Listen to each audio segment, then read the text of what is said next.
Hello বন্ধুরা, good morning না, বেলা হয়ে গেছে আজকে অনেক। কটা বাজে এখন? 12:30 পৌনে একটা বাজে। এখনই ব্লগটা শুরু করলাম আমি। আমার রান্না হয়ে গেছে, ছাদে এলাম, কাচাকুচি করব। আর আজকে নিরামিষ রান্না হয়েছে, আজকে বৃহস্পতিবার।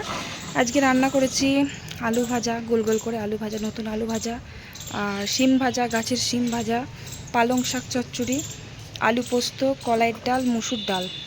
আর একটা কী রান্না করলাম না মনে নেই, আমি রান্না করে আমারই মনে থাকে না। যাই হোক, কয়েকটা জামা কাপড় আছে, কাচাকুচি করব। আর আজকে ভাবছি ভাজা পুলি করব। ভাজা পুলি করার জন্য চাল ভাঙিয়ে নিয়ে এসছে জেঠু অনেকদিন আগে। আমার বড় ছেলে খুব ভালোবাসে ভাজা পুলিটা খেতে। এবার তো পিঠের সময় ভাজা পুলি করা হয়নি, তাই ভাবলাম আজকে করে দিই। আর কালকে খুব শরীর খারাপ ছিল বলে করতে পারিনি, তাই আজকে একটু শরীরটা ভালো আছে, আজকে করে দেবো। আর রোদের জোর দেখেছো একদম, কি দারুণ রোদের জোর দিয়েছে। কালকে আমার শাশুড়িমা বড়ি দিয়েছে, দেখো এতদিন পর বড়ি গরম পড়ে গেল। এগুলো মা দিয়েছে, আর এই ছেঁড়া বেড়াগুলো আমি দিয়েছি, ছেঁড়া ছেঁড়া। কালকে একটা জিনিস হয়েছে, সেটা তোমাদের সাথে শেয়ার করি। এই যে শার্পের প্যাকেটটা দেখছো যে পুড়ে গেছে, এটা কি করে পুড়েছে জানো? কালকে আমাদের বাড়ির কাছেই, মানে পাড়াতে না, পাশের পাড়ায় একটা বিয়ে ছিল। এবার বউ নিয়ে রাত্রেবেলা যাচ্ছিল, আর আমরা রাস্তার ধারে দাঁড়িয়ে দাঁড়িয়ে দেখছিলাম, মানে বউ দেখছিলাম। তো ওখানে একটা বিশাল বড় সেই তুবড়ি বলে না, অনেক বড়, সে আকাশে গিয়ে ফাটে। ওই আমাদের দোকানের সামনেই কিন্তু ওই তুবড়িটা জ্বালালো, আর উঠে গিয়ে দম করে ফাটলো, এত জোরে ফাটলো না, আর চারিদিকে মানে আগুনের টুকরো ছিটকে এসেছে। তো সকালবেলা আমি দেখছি যে আমার সার্ফের প্যাকেট এরকম পুড়ে গেল কী করে। তারপর দেখছি যে এক টুকরো ছাই পড়ে আছে ওখানে, মানে ওই আগুনটা ছাদে চলে এসছে, মানে কোথায় ফাটিয়েছে আর কোথায় এসে পড়েছে। একটা দিন আমার ছাদের মধ্যে আমার জামা কাপড় রেখে দিয়ে যায়, ধরো কাচাকুচি করতে করতে দেরি হয়ে গেল, আমি সেগুলো না খেয়েছে পরের দিন কাচবে বলে ছাদের মধ্যে রেখে দিয়ে যায়। ওই যে বালতি আছে একটা, ওই বালতিটার মধ্যেই রেখে দিয়ে যায়। তো এবার যদি মানে বাই চান্স যদি ওই জামা কাপড়ের মধ্যেই পড়তো আগুনটা, তাহলে তো ধরে যেত।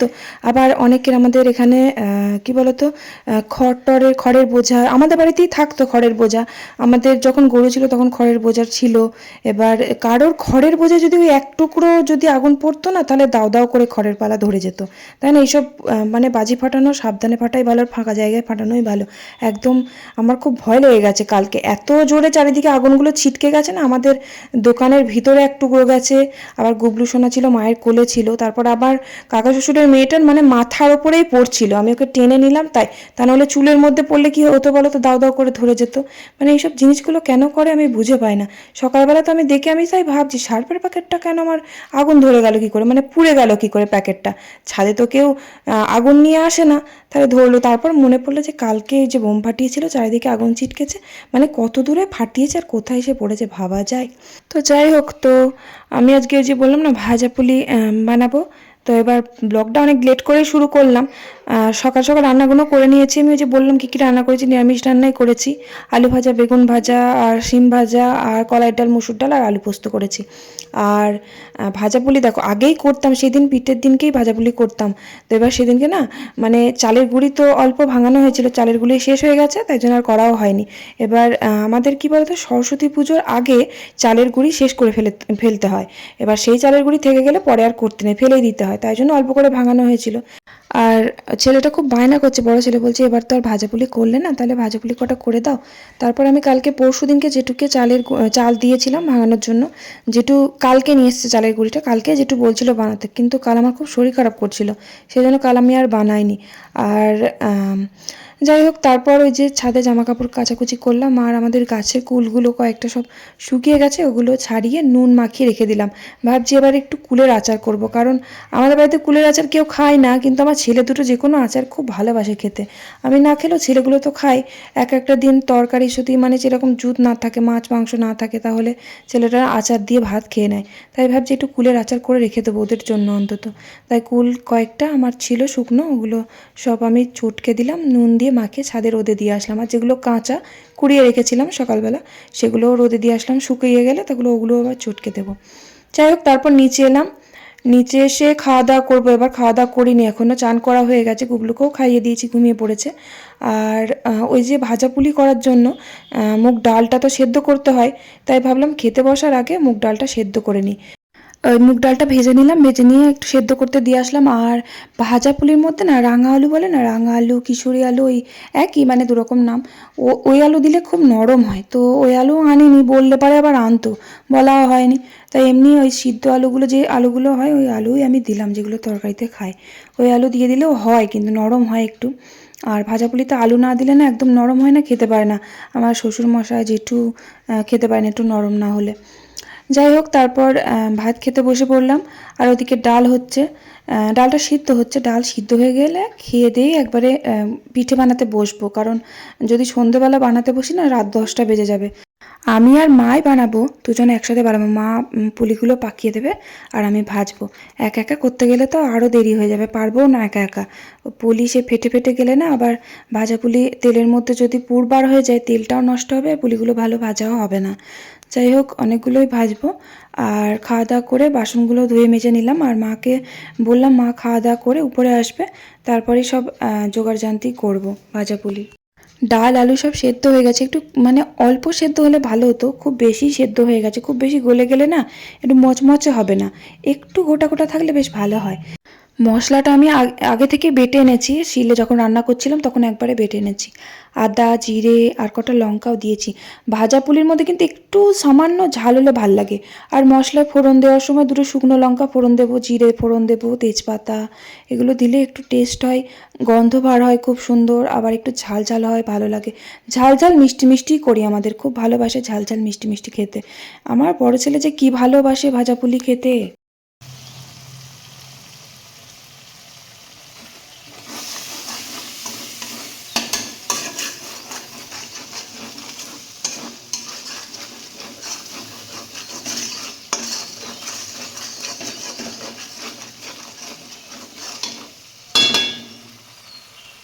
মশলাটা ওই যে বললাম, তেলের মধ্যে, সর্ষে তেলের মধ্যে একটু শুকনো লঙ্কা দিয়েছি 2টো, জিরে ফোড়ন দিয়েছি, দিয়ে মশলাটা ভালো করে কষে নিলাম। আর আদা বাটা দিয়েছি, আর সামান্য জিরে বাটা দিয়েছি একটু, আর লঙ্কা আমি কাঁচা লঙ্কা কটা বেটে দিয়েছি।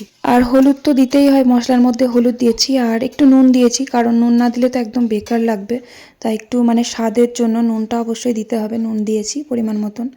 আর খুব বেশি নুন দিলেও কিন্তু ভালো লাগবে না, তার কারণ মিষ্টি জিনিস তো, মিষ্টি জিনিসের মধ্যে খুব বেশি নুন হলে ভালো লাগে না।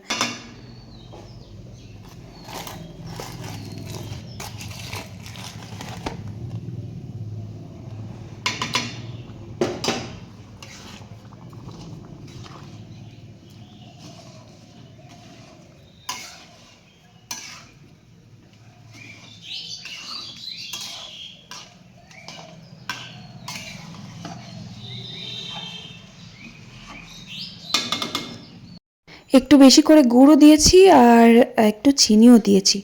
আর বেশি করে মিষ্টি দিলাম, আবার চালের গুঁড়ি দিলে না তখন আবার মিষ্টিটা কম হলে ভালো লাগবে না। আবার পুর দিয়েই ভাজবো, আর কয়েকটা পুর ছাড়াও ভাজবো, কারণ পুর দিয়ে আমার বড় ছেলে আবার খায় না, আবার পুর ছাড়া আবার বাড়িতে কেউই খায় না। তাই জন্য পুর দিয়েও করব, মানে পুর ছাড়াও করব, 2 রকম করব। যাই হোক, তারপর আমার এই যে ডালটা রেডি হয়ে গেছে। এই ডালটা কিন্তু অনেকে কী করে বলো তো, যাদের অল্প হয়, মানে গুনে যদি 20টা মতন ভাজা পুলি করে, তাহলে তাদের কি করে, কড়াইয়ের মধ্যে ওই ডালের মধ্যেই চালের গুঁড়ি দিয়ে কষে নেয়, একবারে নাড়াচাড়া করে ওর মধ্যেই মেখে নেয়। ভাজা পুলি ওইভাবে করলে নরম হয় নাকি শুনেছি, তবে আমি করি না ওইভাবে, কারণ অনেকগুলো তো এবার আমার কড়াইয়ের মধ্যে ধরবে না। আর যদি মানে ডাল বেশি হয়ে যায় তখন আর ভাজা পুলি উঠবেই না, মানে সব গুঁড়ো গুঁড়ো হয়ে যাবে, একবারে ভেঙে যাবে। তাই আমি ওইভাবে ডালটা বানিয়ে নিয়ে, আমি 2টো করে নিয়ে ওরকম চালের গুঁড়ি নিয়ে মেখে মেখে করি এইভাবে। আমি এরকম মেখে মেখে দিচ্ছি, আর মা ওদিকে পুলিগুলো পাকিয়ে নিচ্ছে। আর কালকের ব্লগের মধ্যে আমি বলেছিলাম যে কালকের ওই মুভিটা যেটা হচ্ছিল কম্পিউটারে, সেটা কি মুভি। তো অনেকে কমেন্ট করেছে যে ওটা শতরূপা মুভি। তো ওটা সত্যি করেই শতরূপা মুভি হচ্ছিল। আমার ওই মুভিটা এত ভালো লাগে না, মানে 10বার দেখেও না মন মানে স্বাদ মেটে না, এত ভালো লাগে। পুরোনো যত রঞ্জিত মল্লিকের বই আছে, ওনার বই আমার খুব ভালো লাগে ভীষণ। আমার বড় খুব পছন্দ করে, আর আমারও খুব ভালো লাগে। এখনকার নিউ জেনারেশনের মুভির থেকে আমার বাংলা পুরোনো মুভিগুলো খুব ভালো লাগে, যেমন ওগো বধূ সুন্দরী, তেমন শতরূপা, তারপর আছে বিধিলিপি, তারপর আরও নানা রকম আছে, বন্দিনী, এগুলোর নাম আমার মনে থাকে না, তবে মুভিগুলো খুবই মানে অসাধারণ মুভি। যাই হোক, তো কমেন্ট করার জন্য থ্যাংক ইউ সো মাচ। আর কমেন্টটা করেছে Rinku's blog. Thank you so much Rinku কমেন্টটা করার জন্য। আর রুমা খাতুন কমেন্ট করেছে যে দিদিভাই সামা চাল বলছিলে, কালকে ওই যে খিচুড়ি করেছিলাম সামা চালের, তো সামা চালটা কী জিনিস বুঝতে পারছে না। সামা চালটা হচ্ছে যে দোকানে গিয়ে বললেই সামা চাল, যেমন আমাদের এখানে সামা চালটাকে সামা চাল নামেই জানে, আর আমার বাপের বাড়ির ওখানে সামা চালটা ভুড়োর চাল বলতে হয়। ভুড়োর চাল বললে পারে ওখানে চিনতে পারবে। তুমি দোকানে গিয়ে জিজ্ঞাসা করেছো শ্যামা চালটা কী, সেটা দোকানদারও বুঝতে পারেনি, তাহলে ভুড়োর চাল বলো, হয়তো বুঝতে পারলেও বুঝতে পারবে, কারণ সবাই তো চেনে। আমি তো জানি শ্যামা চালের খিচুড়িটা সত্যিও অসাধারণ হয় খেতে। যদি পাওয়া যায় ওই চালের খিচুড়িটা খেয়ে একবার দেখো, আমি যেভাবে বানিয়েছিলাম ওইভাবে লাস্টে একটু ঘি দেবে, খুব ভালো লাগবে খেতে। আর একটু সবজিও দেবে, যেমন গাজর, ক্যাপসিকাম, বিনস, এগুলো ভেজে দেবে, খুব ভালো লাগবে খেতে। ওটা শ্যামা চাল যদি বুঝতে না পারে তাহলে ভুড়োর চাল বলো, তাহলে দেখো যদি পাওয়া যায়।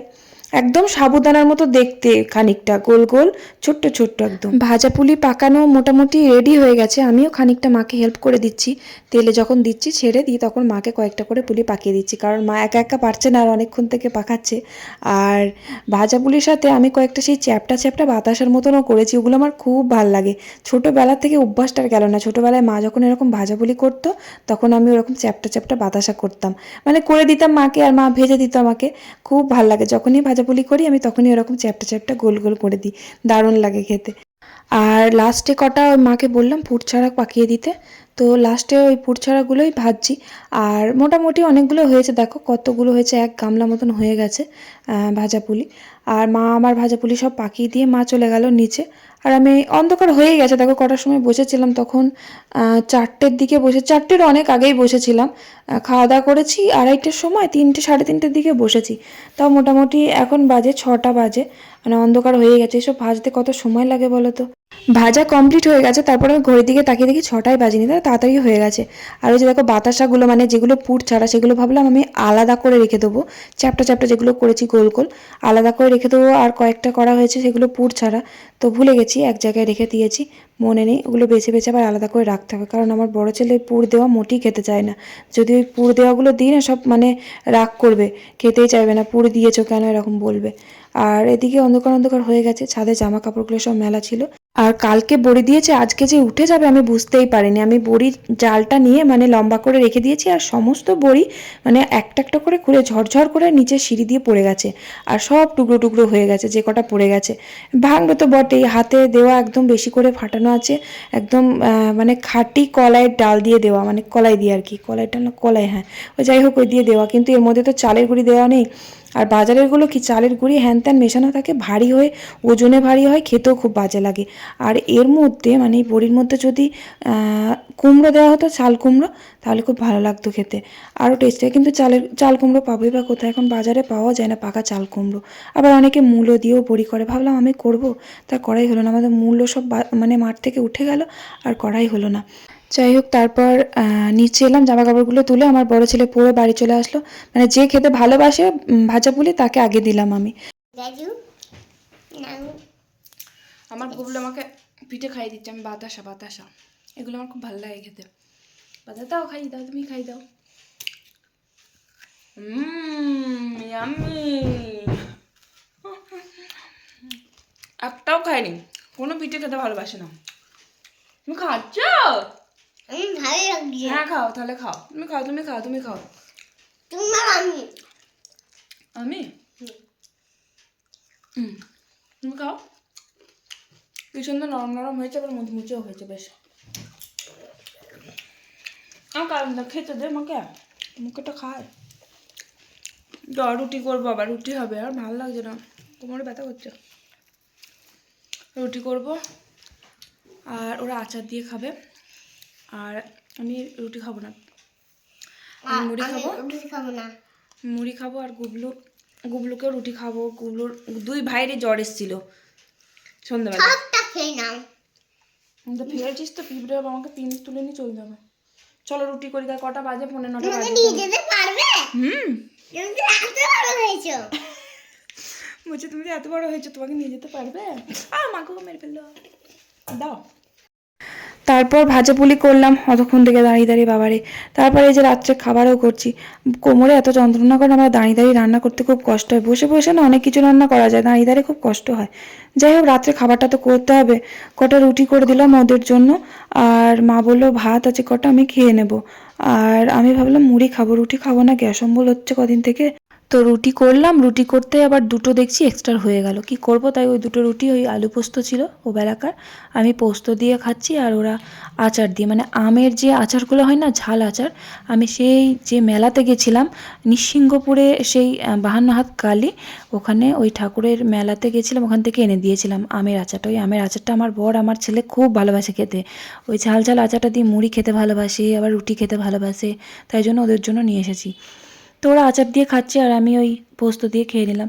তো চলো, ব্লগটা এখানেই শেষ করলাম। আর ভাজা পুলিগুলো কেমন হয়েছে, মানে দেখতে কেমন হয়েছে, খেতে তো টেস্ট করতে পারবে না, দেখতে কেমন হয়েছে কমেন্ট করে জানিও। আর সবাই ভিডিও দেখে একটা করে প্লিজ কমেন্ট করে দিও। ভালো থেকে সবাই, আজকের মতো টাটা, বাই বাই। আর হ্যাঁ, লাইকটা করতে ভুলো না যেন। টাটা।